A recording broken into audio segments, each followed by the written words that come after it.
All right, thank you so much. Good afternoon, everyone. My name is Amrutha Murthy, and I am a third-year flute performance and music education major today here at UNT. And today I'll be presenting a brief overview of my thesis that I have been working on this year, creating the optimal experience, analysis of flow theory factors in high school band programs. I started this project as a little fascination about flow and community psychology in high school bands, as I see very high-performing ensembles all the time with such great community culture. And I got a little curious as to how they create this kind of culture. Is it the sheer musical ability, or is it something else that's really drawing these students to want to stay in their high school band program? So this led me to crafting the study's question on, do the parameters of flow theory directly contribute towards creating a positive sense of community belonging within a high school band program? Now, before I share the outcome of the results of my study, let me just define a few terms first, starting with what exactly is flow? As defined by Mihai Csikszentmihalyi, the leading psychologist in this term, flow is a state of merging action and awareness, where consciousness and emotion drive the experience itself. It is often referred colloquially as being in the zone, and the sheer experience of just engaging in the activity brings enjoyment to everyone in it to want to continue to do it again. Because of the nature of flow, it is often studied in creative activities and ones that require intellectual stimulation, such as sports, most commonly studied in tennis, video games, chess, and now more recently, music. There are 9 factors that are associated with the flow theory, but for the purpose of my study, I chose to focus on 3 of them. And those 3 are the balance of challenge versus skill, clear goals, and unambiguous feedback. Based on the chart that is shown here, the balance of challenge versus skill is crucial in determining the level of enjoyment that individuals face when engaging in an activity. If the relative skill level of the person engaging in the activity is high, but the challenge presented in the class is low, boredom occurs. I'm sure everyone here has definitely had that student, or you were that student that just kind of is a smart class clown and just are not paying attention because they don't feel like they're challenged enough in their class. That's exactly where that's occurring from. Conversely, if the individual has a low skill level in an activity, but is presented with a very, very high challenge, anxiety occurs where the individual feels that they cannot perform the task to the appropriate level, and they feel that they are disappointing themselves, their mentors, their coaches, or anyone else involved. The important thing about flow is that flow factors are a sense of self-awareness. It is about assessing how the self is performing in all of these activities. Let me define what a psychological sense of community is now. It's a feeling that members have of belonging to one another and to a group, and it is used to address effective group collaboration. Now, you might be wondering how flow plays into a positive psychological sense of community, and that's because psychological sense of community has 3 elements of the self, the membership, and the entity. The self is designed from all of these flow factors that I have previously discussed. Every ounce of self-awareness defined by the balance of challenge versus skill, clear goals received from the activity, and a constant loop of unambiguous feedback defines the self. The membership is a combination of selves to form the entity, which is the organization, which in my study was the culture of high school band programs. So the method that I chose to do the study was through a survey. This survey combined 2 of the most common surveys used for flow and the psychological sense of community together. And the DFS2 is a term that I will be using, which is the long dispositional flow survey, the original model that Csikszentmihalyi coined to assess all of these 9 factors, which I had cherry-picked certain facets to use for all of these 3 questions. It was administered to high school band students across the country through various forms of social media, interactions, and just direct emails. And the survey was a combination of modifications of both surveys with 12 questions, 4 of each addressing the 3 factors that I studied, and 8 questions with PSC, psychological sense of community, designed to be a dependent variable of flow. The question wording was modified to directly relate to a band environment. There were generic terms used in Csikszentmihalyi's study, such as general challenge, but that was modified to things like, how do you feel about your band program? Or how do you feel that the director provides a level of challenge in your band program? So I had a total of 117 participants in this survey, and the demographics can be seen here that out of all of the participants, the majority of students, 55 of the participants, came from a school that was of 5A classification, so a relatively large high school. And most of them, 99 students, participated in their top band. This will become relevant as I discuss the results. Most of the participants were from Texas, 71 participants of them, and most of them were either in their 11th or 12th grade, speaking to the fact that they had experience and were able to really create a sense of community in their band program and were able to assess relative levels of flow during their interactions. So while comparing the composite or the total flow score to the actual PSE score, we can see here that there is a moderate correlation that the higher that students expressed that they had experienced flow in their classrooms, their PSE scores went up.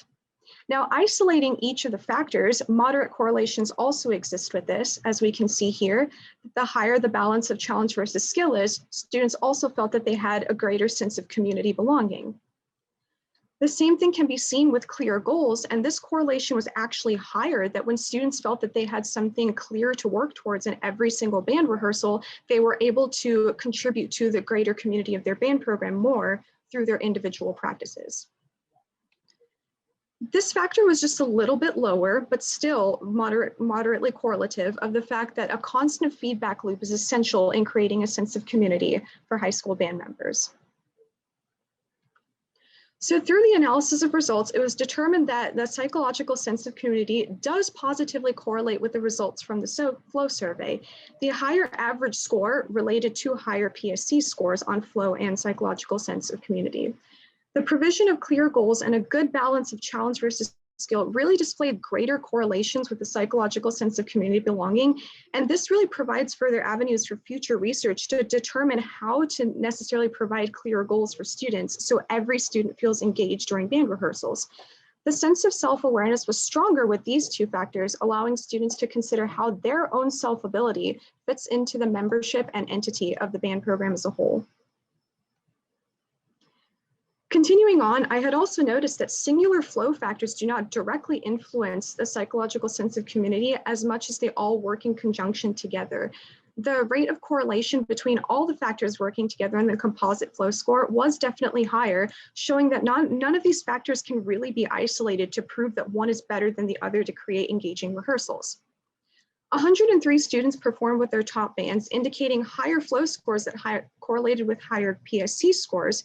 And conversely, students that were in lower ranked ensembles had lower PSC scores and lower flow scores, which definitely says something towards future studies on how we can really engage students of all abilities in a music classroom. Comparing flow to PSC shows how the effects of flow display themselves in a band program, whereas previous studies really just stopped at what happens with flow and whether students are really expressing flow in their musical playing. So in conclusion, this study did establish that there is an interdependence between flow and PSC. The factors of clear goals and unambiguous feedback were definitely the most noticeable factors for high school students to identify based on their developed brain chemistry. And the hypothesis of mine was proven correct that the collaborative musicianship is fostered through shared but autonomous goals for improvement. These study results, I think, would provide valuable data to design instructional models that challenge each student relative to their own personal skill level to establish that sense of self-awareness that then, through clear goals of design by their own or of their teachers, can result in consistent process-oriented feedback to lead to more engaging, compelling rehearsals in a high school band environment.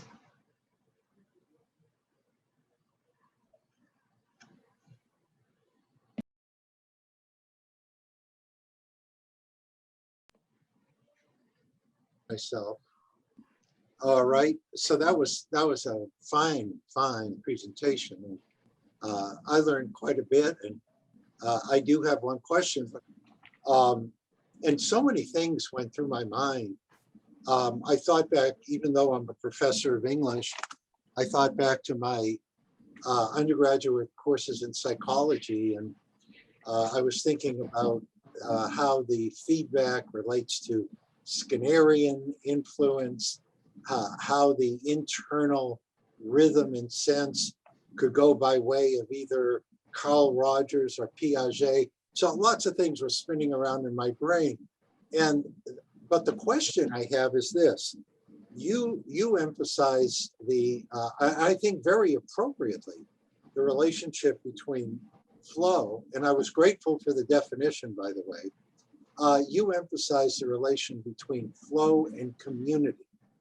So that made a lot of sense to me. But then I asked myself, well, how does that relate, since you mentioned chess earlier?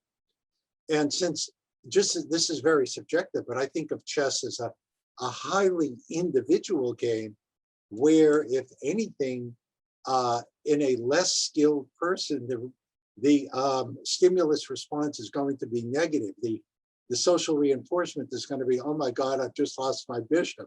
I better not make that move again. But so how do you relate the idea of flow and its being sparked by communal backing to a game like chess? So where the chess reference comes from, Csikszentmihalyi was an avid chess player, and he had actually discovered this theory through his interactions with Carl Jung, who is a Swiss psychologist. And he came up with this idea of flow while playing chess and kind of discovering the intellectual process that happens behind playing chess.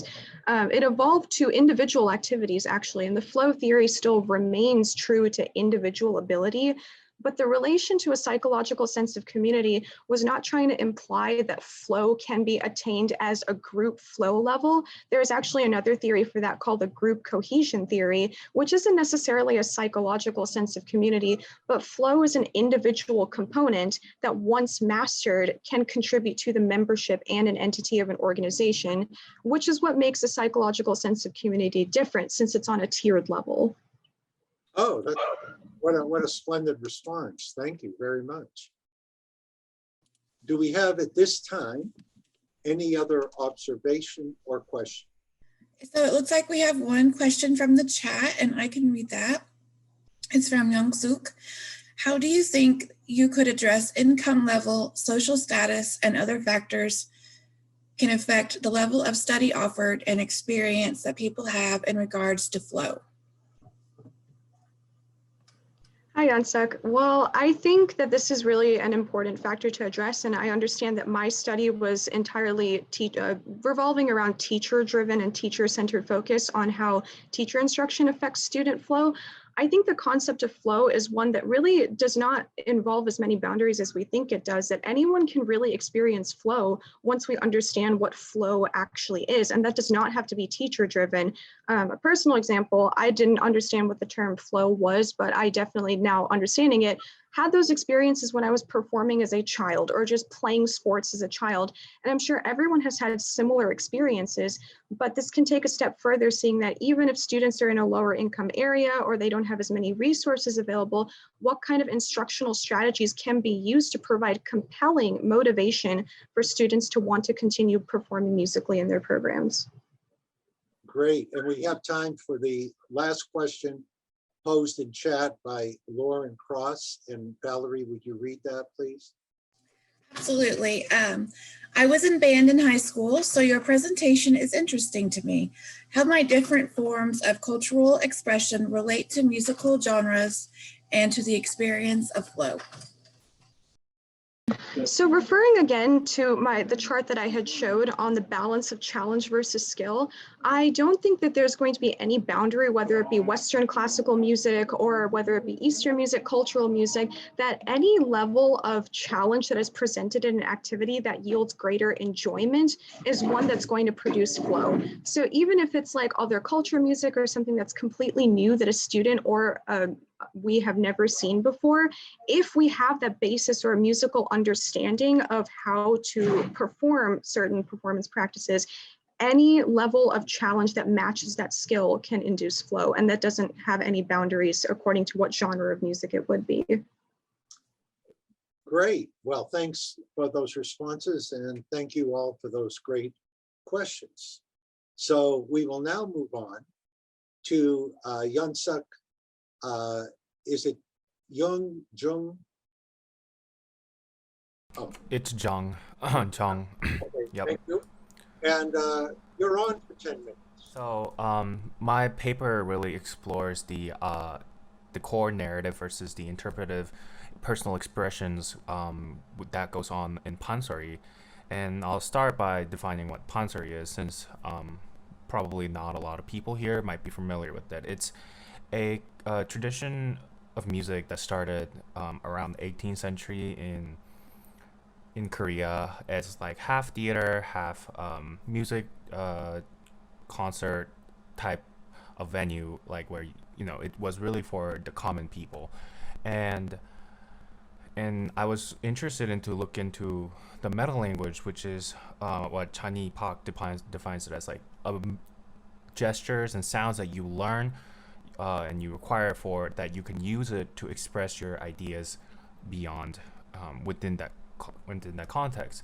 And so what I did was, as hopefully it's obvious that I am Korean, and I wanted to look into my own culture, and this is how this study started. And I was curious. I was looking through online, and I found a Korean kugak, which is a Korean traditional music performance of it.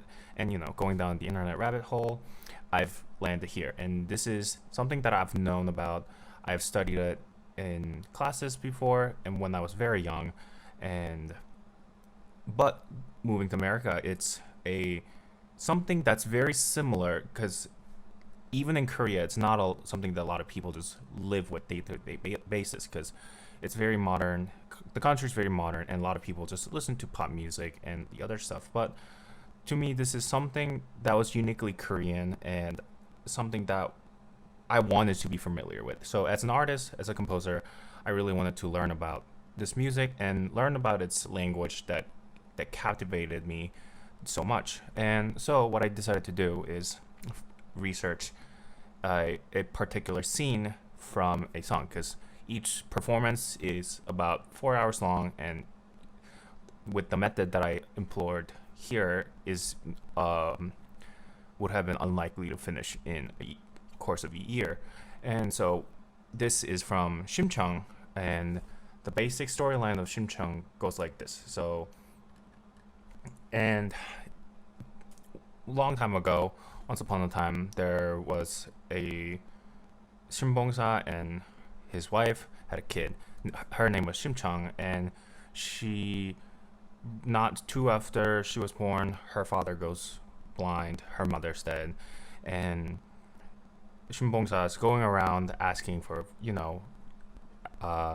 food to feed her. You have to ask someone else to feed the baby, because, guys can't feed babies with milk, so you have to find people to do it. And through this her journey, we listen to her grow, we watch her become kind and intelligent, and this person is telling us a story about this person, Xinjiang, and we're really focusing on the piety aspect of the Confucianist pillar, and then basically she hears from a monk one day that if she donates 300 suck of rice, which is a just hyperbolized amount of rice, and then her father would be able to open her eyes. So she hearing that, she finds a traveling merchant who needs a sacrifice of a maiden to ensure a safe voyage, and so she offers herself in exchange of the rice, so her father could open her eyes. And when she jumps into the Indang water, which is the name of the water that she jumped in, it described as very turmoil, very violent, and rough. And once she jumps in, apparently the sea calms down, and she is taken to the underwater sea palace, where the Sea King / Dragon King is greeted her and listens to her story, and is just simply impressed by her piety toward her father. So she, in some versions, she gets to meet her mother, who is underwater, dead as a spirit, and gets to talk to her, and now she gets to be reborn.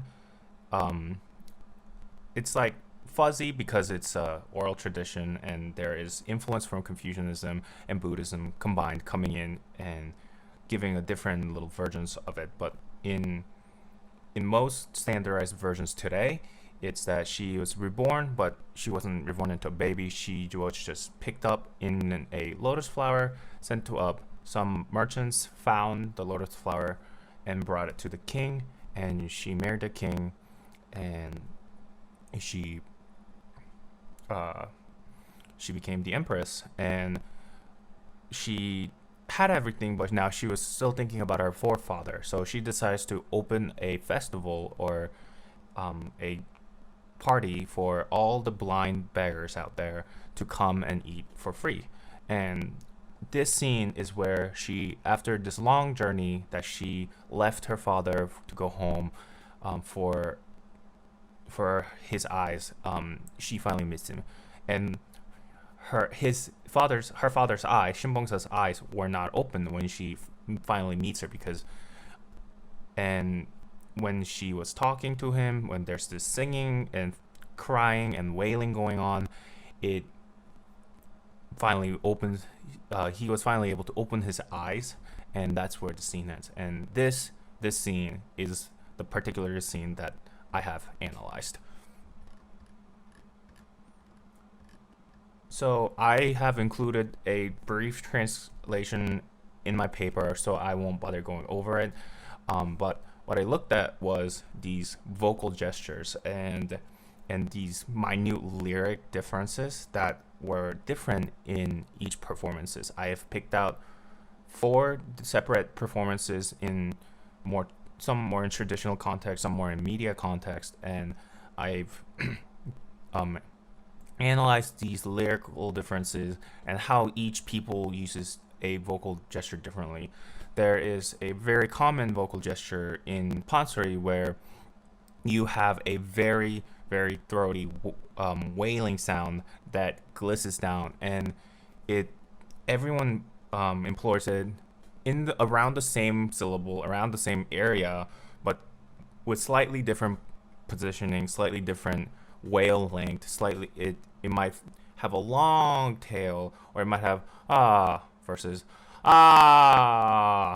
it would be a very different form of expressing your emotions, and a lot of these emotions expression comes from the culture itself. And as a person who grew up in it, I was able to pick out smaller differences in the wailing and associate certain emotions with that. That's because there has been a lot of associations regarding that gestures. And another thing I've looked at is that the rhythmic cycle. So Pansori is comprised of a singer and a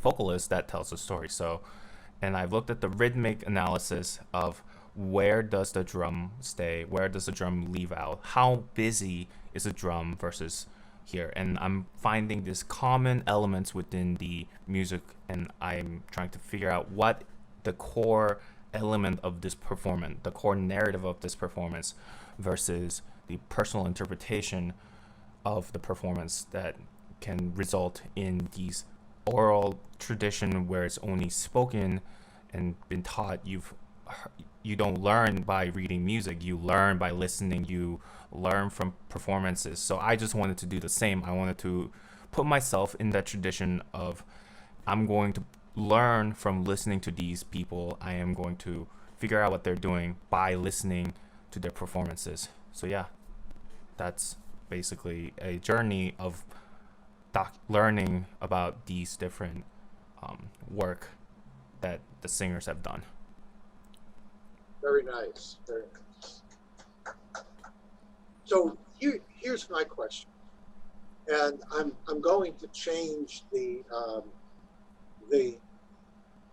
ask it in a far more contemporary context. My mind, in terms of pop music of my generation, floats back to a song by the Mamas and the Papas called Monday, Monday. And even though the lyrics would seem to be fairly basic and routine, it was a tremendously popular song because it had a beautiful, it sounded so beautiful, but different people attributed different meanings to the basic lyrics that didn't seem to have all that much emphatic pertinence. So when you go in the music you're describing, or and I know I don't do that as well as you did, but would different listeners of that or this generation, those who are studying it in this generation, might different listeners attribute different meanings to the nuance that you described, or to the meta language, as you put it?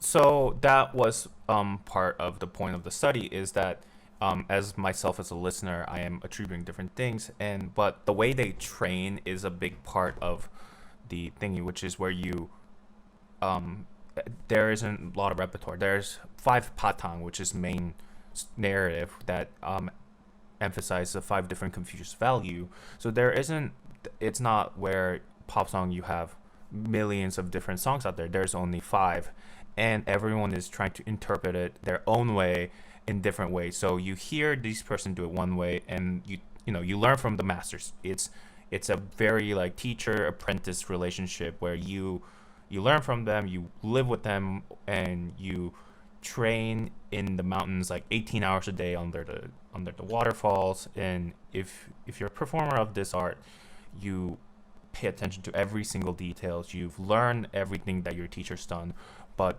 you try to do it like them, but also differently. So I think as a performers who finds and performs these narratives, they are really akin to these, even the tiniest differences. And that's why I was looking into all these minute differences. It's because I know the singers are aware, because of how much repetition, how much time they put in to crafting every single sound, every single length of the things that they do. Thank you. Thank you for that response. All right, we are now going to move on to Asia. Professor, oh, yeah. I'm sorry. There's one more question. Oh, okay. It actually is from Asia. I think that this type of research is interesting. Have you been able to share this with others and see if there is a preference between the different versions? If so, is there a version or interpretation that is more favorable?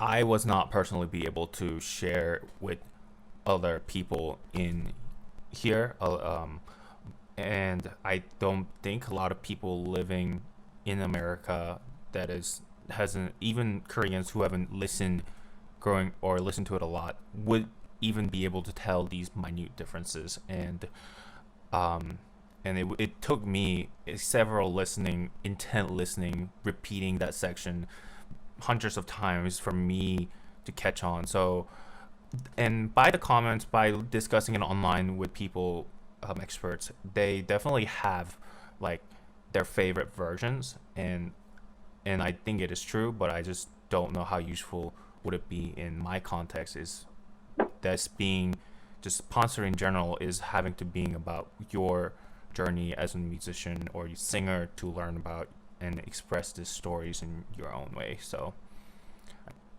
I think everyone should have their own version that they think about in this music. It's not like, oh, I like this person's version. It's like, I like my understanding of this musical genre and pansori, basically. Very nice. Thank you. Thank you very much. And Asia, you are now on with your presentation. Hello, my name is Jung Bailey. I am a graduating senior, and I'm also an undergraduate research fellow, which is why I'm here today. I serve as the founding director of the Art Closet, which is an emerging program here on campus that aims to provide access to free art supplies for university level art students. Our vision is to encourage retention and academic success amongst students who self-identify as Black, Indigenous, and people of color, or BIPOC, and to create new opportunities to expand diversity, equity, access, and inclusion initiatives on college campuses. For the current research project, I have investigated what it means to expand a student-centered campus initiative into a mobile public art research project that will be accessible to university students and their surrounding communities.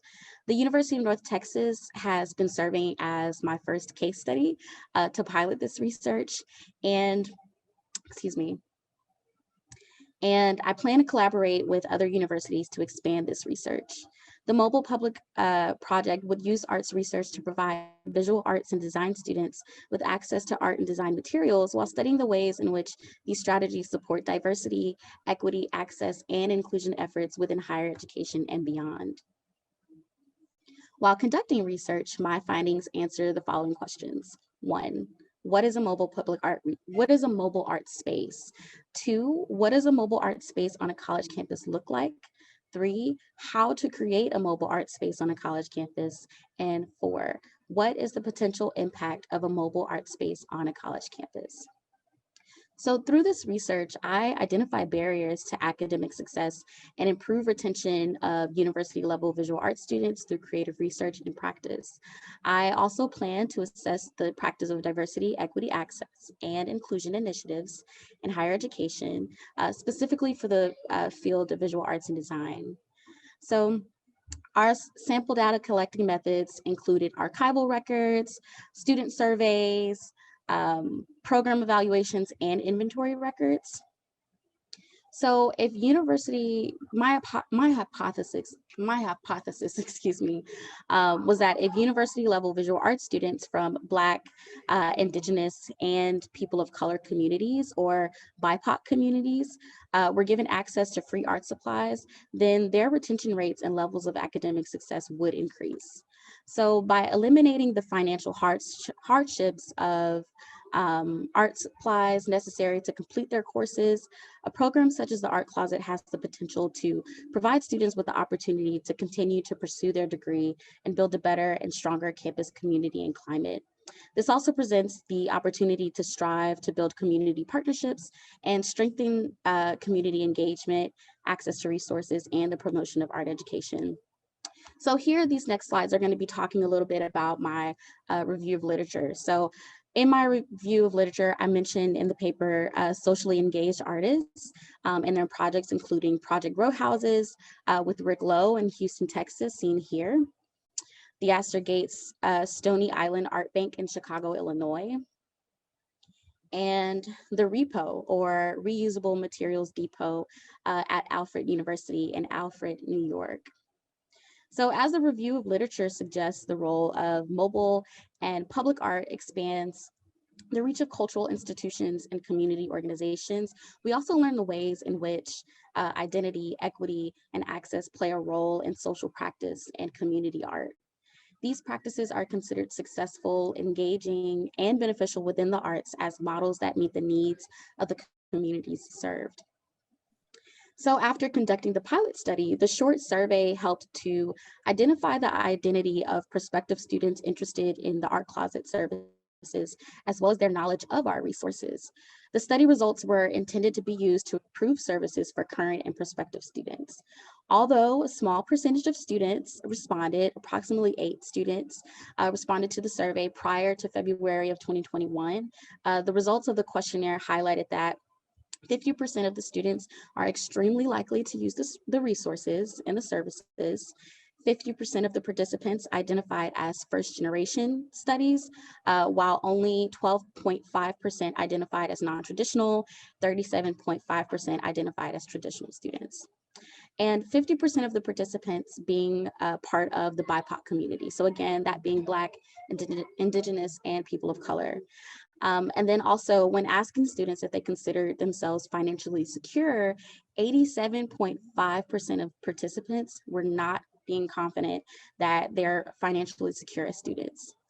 So in my study, the results suggest that the presence of a program like the Art Closet, which provides access to free art supplies can contribute to the positive financial security and support for visual arts students at the University of North Texas, especially students with historically marginalized identities, including those from the Black, Indigenous, and people of color communities.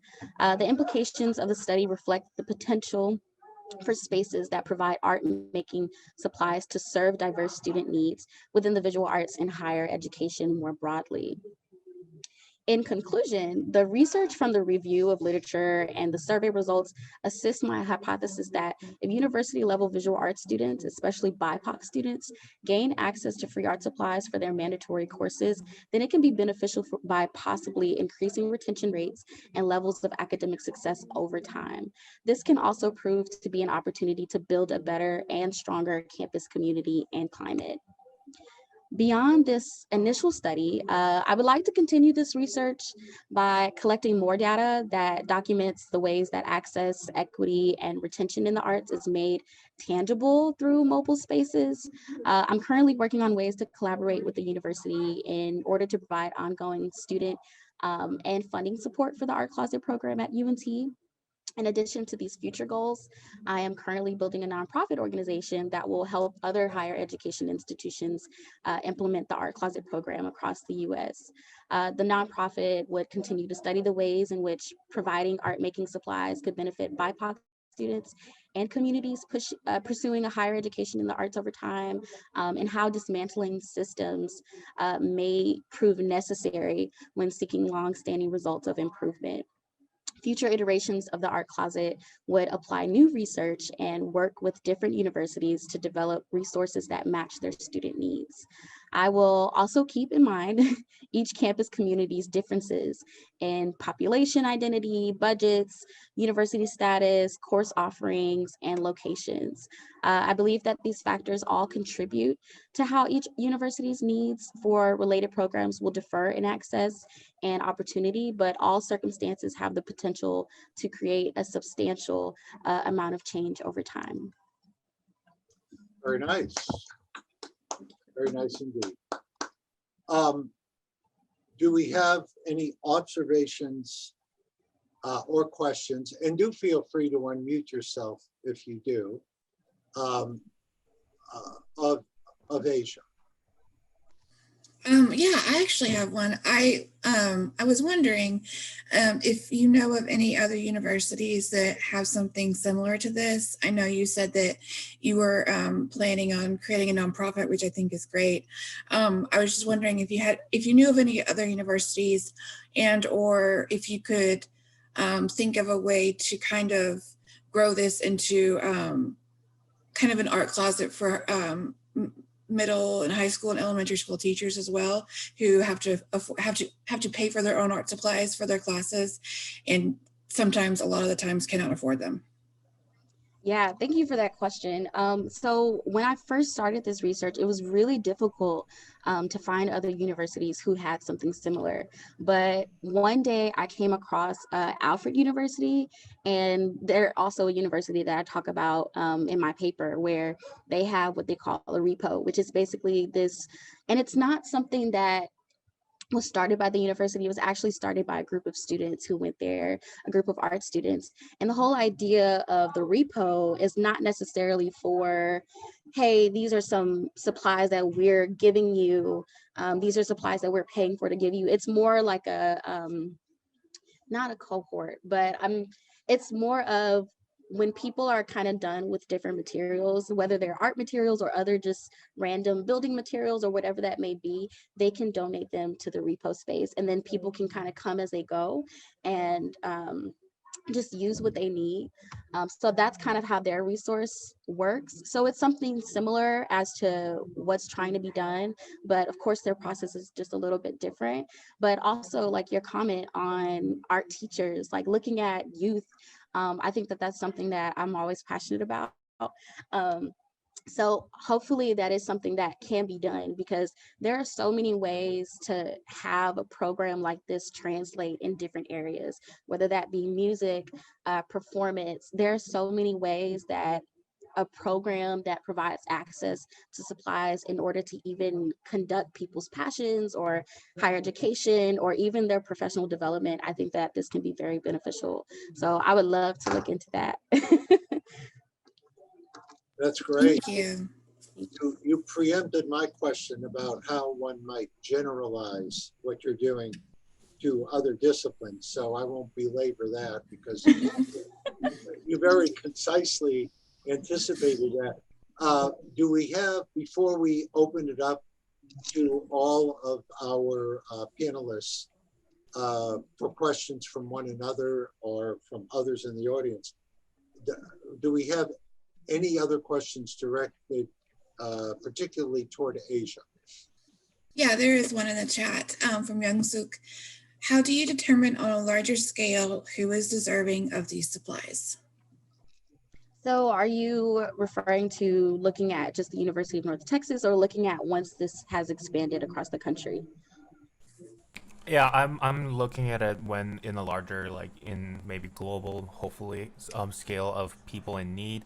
I just wonder because people being people, not everyone's is genuine, not everyone is deserving, or somebody, and there is limited supply, so you have to pick who are you gonna give that to, and how you determine that, and what is like the most way to be most, how do you become more fair in distribution of goods, where it's not like everyone's like having barely anything, where it's just like you can't really do much with it, but you don't want to give too much to one person or the other, or income level, how do you do it, how do you know about their passions. So like I was just wondering what would your process look like of filtering out those people in need who are in need the most? That's a good question, because currently, as I'm looking at kind of expanding this into a nonprofit organization, these are questions that have been coming up that I've been having to figure out the answers for. So one of those solutions that I've been thinking about is having like a scholarship-based process. So these students would already be within their degree plan, most likely freshmen. Incoming transfer students. And so we would have that information knowing that they are pursuing this particular degree within the arts, specifically within visual arts and design. Another factor that may be helpful is to know whether or not they receive financial aid, because a lot of times students who are receiving federal aid tend to be those who may need funding help.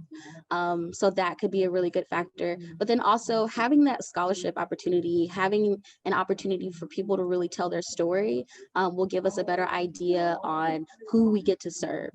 So looking at the national level, hopefully working with other college campuses across the country, we'll be able to kind of work with that information and see how to build this program into something like that.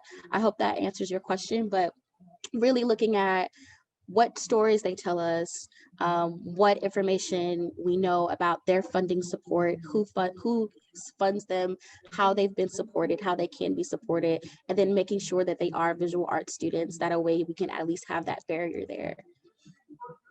That's great. That's great. Well, thank you for those great questions. And Asia, thank you for those wonderful responses.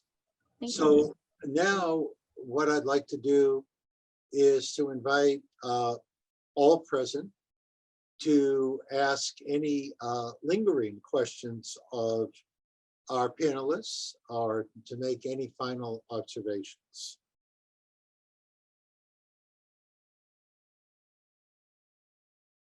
Well, what I will do, if others are still deliberating, is to get this started by asking for just one instance. You know, we all have research projects, and part of the nature of research is occasionally to be surprised, and that surprise can take us in any number of directions that can last a day, a week, 6 months, or a year in terms of the ongoing project. So what I'd like to do is ask each of you, in the course of your research, and maybe just one sentence at the most two. By what were you surprised now? So let me go to Yeonsuk. So my entire research had a different focus when I very first drafted it, and it has morphed into looking at more of the meta language. So I guess now my research was going to originally focus on like a single drum pattern, but then I was looking into a bunch of different things, and I was just listening to it, and I was just captivated by the scene. So I was just like, I have to talk about this. So I kind of shifted my entire research focus over to something else. So that was what. And that's part of research. How about you, Asia?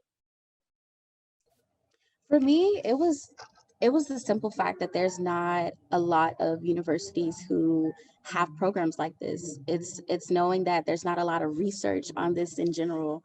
I thought that was really interesting, especially in this day and age when a lot more people talk about accessibility and equity.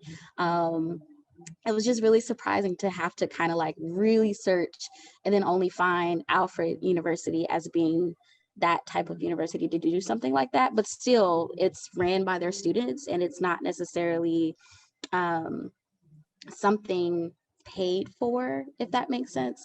So yeah, that just being able to find that information in the first place was surprising to me.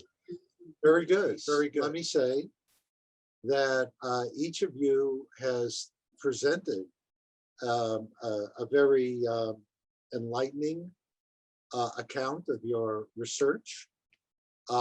It has been delightful to experience your individual passion about what you're doing. And that, to my mind, is also so very much a part of research. I now have a new expression for that, to have experienced so many people in the flow. And indeed, that is just a wonderful experience, and what Scholars Day should truly be about. And thank you